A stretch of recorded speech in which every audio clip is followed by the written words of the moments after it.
Ntombi endala, ndikhawulele lungile. Ndicanda la mathafa ndijongise ngasemfuleni, ndifuna ukuyothi ulonwabele usuku lwakho. Kaloku ndikude ekhayeni, ngaba ndiyakucocela nasengcwabeni.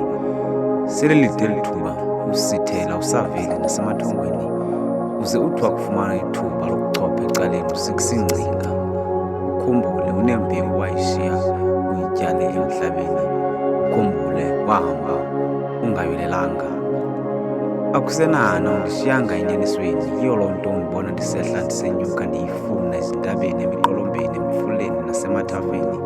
Ngoba le mibuzo ndinayo andiyiphendule sele ndinibuza emangcwabeni, mhlawumbi sendifikile ekukhanyeni.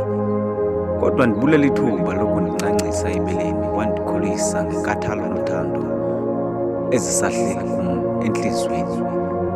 Ndikwazi ungumzali onothando, ngenkathalo ubusenza unakonako ebantwaneni, ubusikhusela emhlabeni, enyameni. Ndiyathemba usaqhubeka nasemoyeni, ukuqinisekisa ngalo lonke ixesha sisindile ekreleni.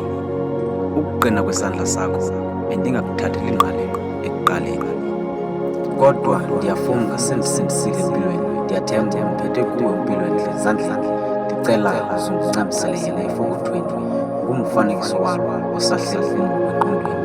Lilwela liqwalasela ligumbukile, ndimfumana engasaphefumli ekuseni. Lo mbisibuti entliziyweni landishiya ndiqhelekile emphefumlweni.